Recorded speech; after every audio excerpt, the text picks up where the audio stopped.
করার থেকে মরা গাছে ফুল ফোটানো অনেক সহজ। অনেক শখ করে তোরে আমি এই বাড়িতে বউকে আনছি, তুই একটু চেষ্টা করলেই আমার নাতিরে কাজে মনোযোগী করাইতে পারবি। আল্লাহ গো, তুমি এরকম শাড়ি আমার কেন দিলা? আমি কি অপরাধ করছিলাম? বোন রে, জন্ম মৃত্যু বিয়া এই তিনটাই বিধাতার হাতে, তারে দোষ দিয়ে তো কোনো লাভ নাই। তোর সাথে জুড়ি আসিল তাই তোর সাথেই বিয়া হয়েছে। আমি তো এমন স্বামী চাই নাই। রাগ করিস না বোন, একদিন দেখবি পৃথিবীর সবচেয়ে সুখী দম্পতি তোরাই হইছস। আমি দুই হাত তুলে আল্লাহর কাছে দোয়া করি।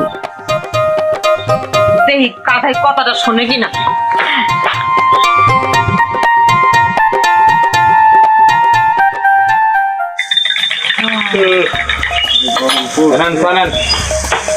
ওই বেটা, চাটা তো দূরে দিলে আমি খাম কেমনে?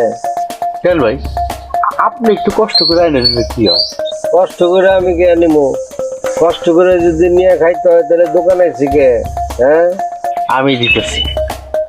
না ভাই, তোমার আল্লাহ একটু খাওয়াই তো যায় না। হ্যাঁ, আমি আপনার চা খাওয়াইতে মুখে। এখন বড় ভাই মনে করে যদি একটু খাওয়াই দেস, খুব কি তোর ক্ষতি হয়ে যাবো? তোর সমস্যা আছে? সাইদ ভাই, আপনি তো আইলসা কে? তারপরে আমি অলস বুকে পৃথিবীতে বহু রাজা রাজপুত্র জন্মগ্রহণ করে একেবারে ভোগ বিলাস আরাম আয়েস করে জীবন কাটাতে। আমার অত রাজার হাল নাই, টাকা পয়সা নাই, কিন্তু আমার ভাগ্যটা রাজা বাদশাহ রাজপুত্র ভাগ্য নিয়ে জন্মগ্রহণ। বুঝছাস ভাই, ভাবি আপনি কিছু বলে না? বিবাহ কি আমি করে নিয়েছি নাকি তোর ভাবি করে নিয়েছে?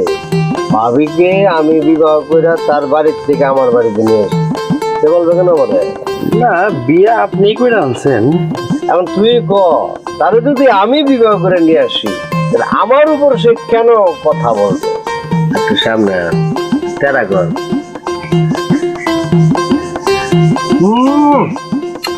শ্রীরাম সাবানের ষষ্ঠে রঞ্জু, ভেরি গুড। রঞ্জু ভাইয়ের চার মতো চা এই গ্রামে কেউ বানাইতে পারে না। রঞ্জু ভাইয়ের চার সুনাম কিন্তু আমাকে পুরা 10 গ্রাম জোড়া। রঞ্জুর স্যার